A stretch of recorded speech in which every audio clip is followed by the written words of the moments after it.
Welcome to the Politics of Everything. I'm Amber Daines, your host and podcast producer.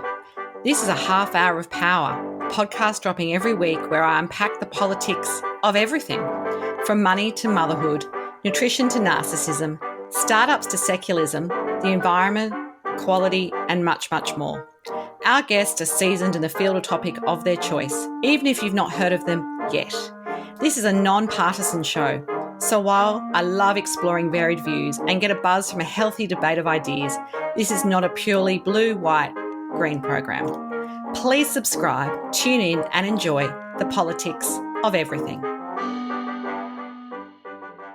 The tech field lags behind on workplace gender equality. There's a stark difference in hiring quotas, salary and retention for women in tech compared to their male counterparts, pointing out deeper inequalities and foundational problems in the industry. Today, my guest can talk exactly on this topic. She's a force behind Women Impact Tech, a community for collaboration, professional growth and belonging to inspire, educate, empower and advance women in tech. And that is her big goal. Paula argues that just because a company has a good diversity, equity and inclusion or DEI statement doesn't mean they follow through. It's about building support systems, having an active and purposeful mission to elevate your employees, especially women or other underrepresented groups in your office. Companies must be clear that through action that they believe inclusion is a key contributor to their overall company success.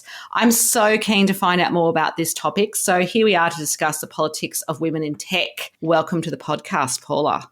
Thank you. Thank you so much for having me today. Podcasting remotely can be challenging, but it doesn't have to be. Since 2017, I have relied on Zencastr's all-in-one web-based solution to make the process quick and painless, the way podcasting should be. If you know me, I'm pretty obsessed with quality guests, quality content, and quality sound, and that's what Zencastr allows me to do. Not to mention, it's really easy to use, even for my guests that aren't particularly tech-savvy. There's nothing to download. They just click on the link and we start recording.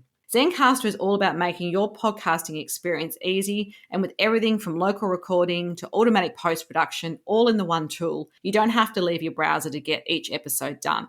I want you to have the same great experience that I do for all my podcasts and content needs. So I have a special offer for you. If you go to zen.ai/politics of everything and enter this promo code, you'll get 30% off in your first 3 months when you sign up to Zencastr Pro. That's ZEN.AI, politics of everything. It's now time to share your story.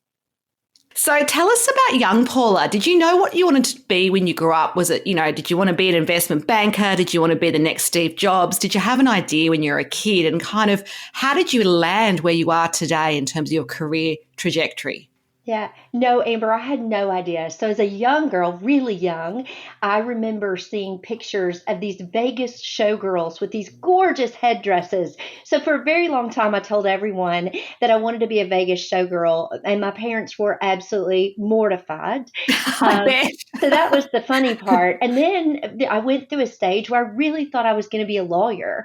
And very specifically, I wanted to be a divorce lawyer. I was very interested in supporting women in these divorce cases where I felt like often women, even in that environment, didn't get a fair shake.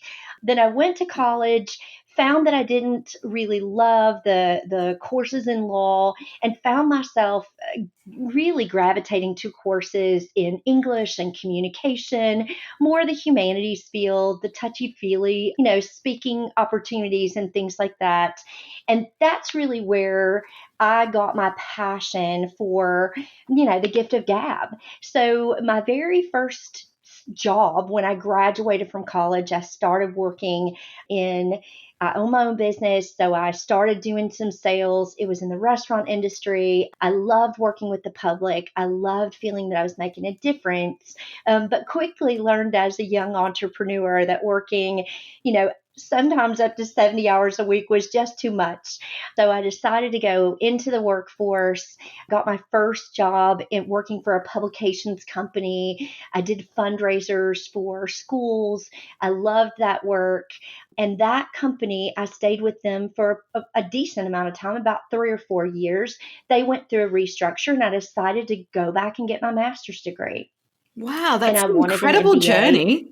Yeah, focused on more business since I had spent my, 4 undergraduate years focused on things that I loved and was more passionate about, I decided if I wanted to go into business, I really needed to get serious and further my education. So while I was doing that, this organization, a headhunter, came after me and wanted me to do staffing and work for this organization called Manpower Group. And Amber, it was interesting. I had told them I was going back to school, didn't think I could balance both.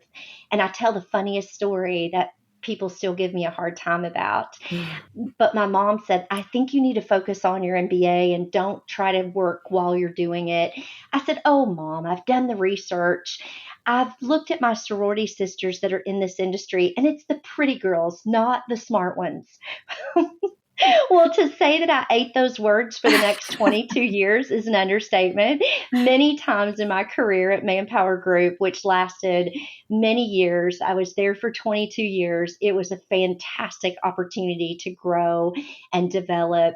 And really, I had amazing global opportunities as well as leading their North American sales organization.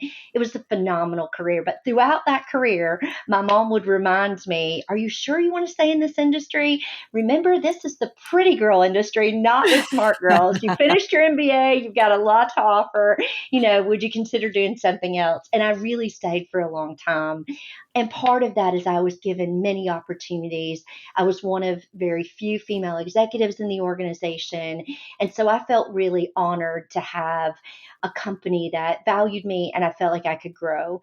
But towards the last few years during the pandemic, I longed for a career where I could be more focused on some of my passions around diversity and more mission driven work. So I found this opportunity with Women Impact Tech.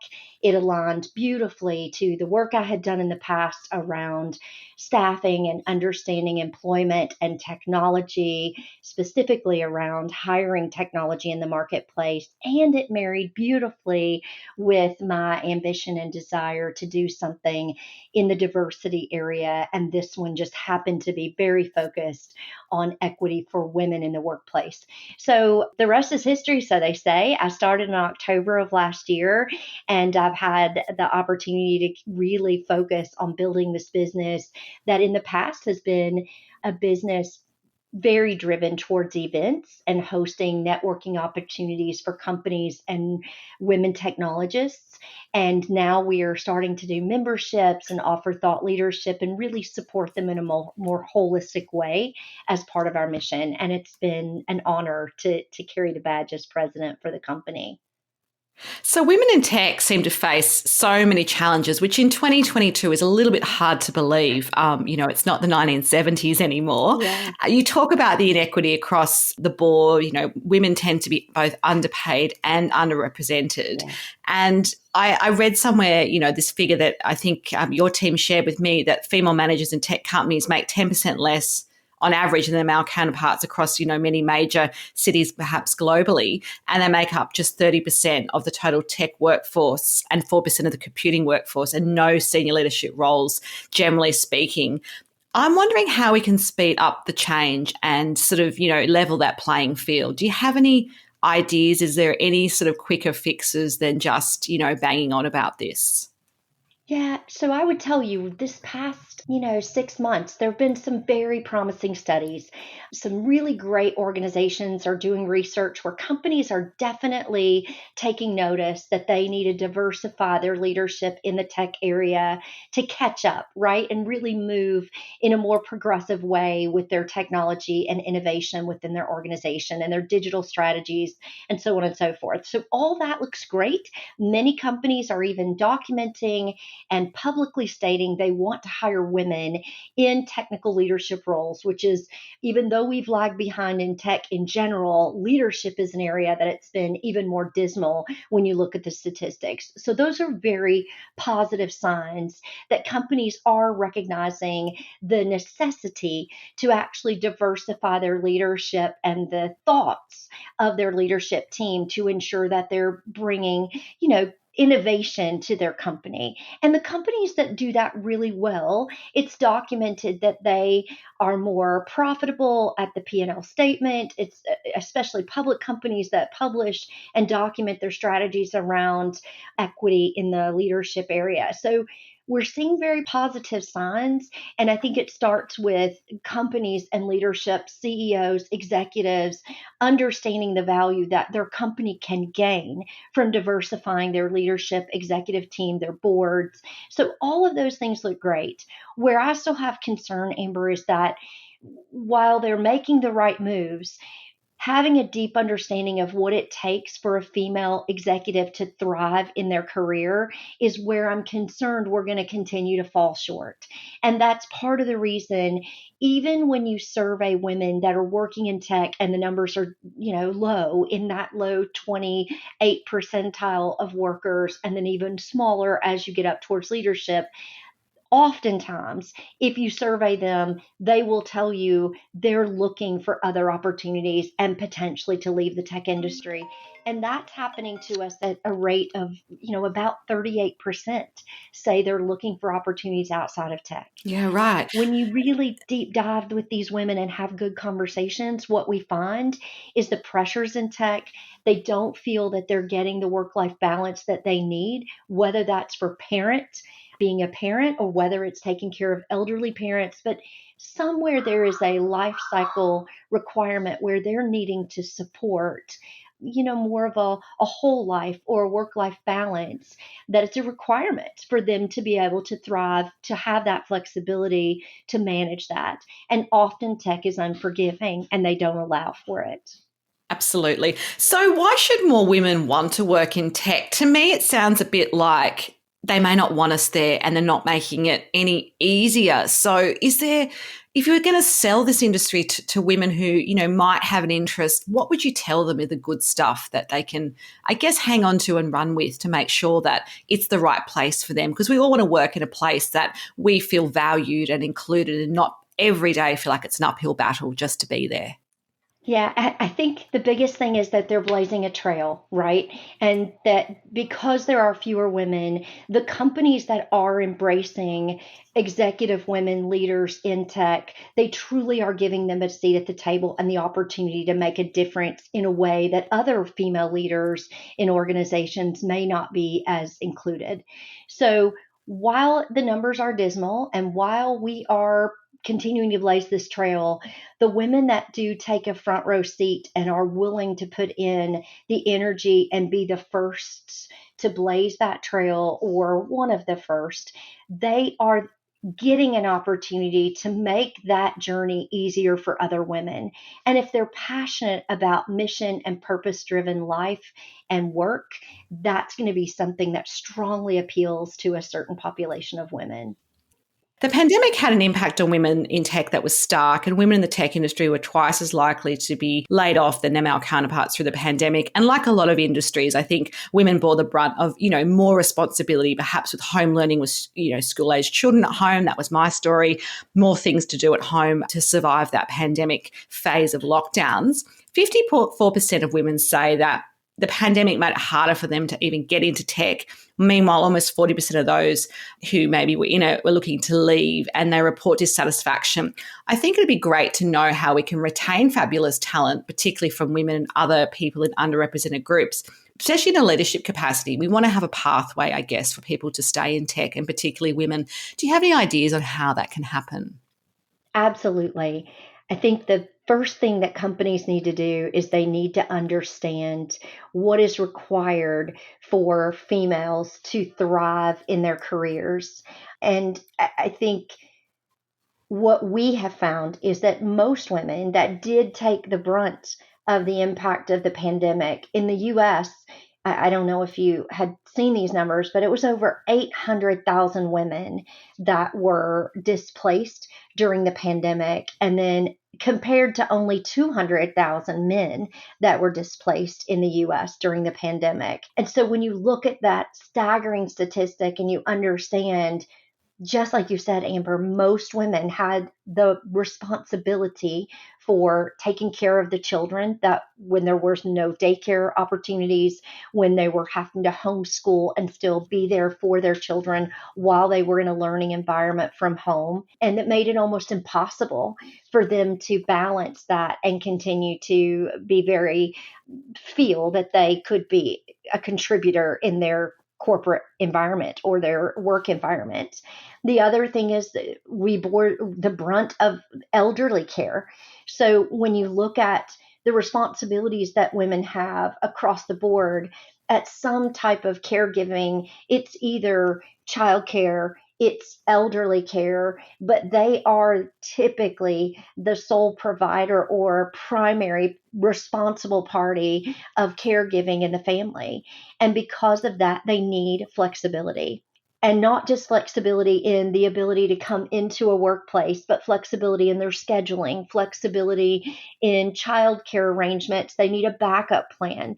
So, companies that have figured this out and are offering innovative solutions around childcare, some companies are bringing in and having a public area where there's like a childcare on premise of their campus, and that's working really well.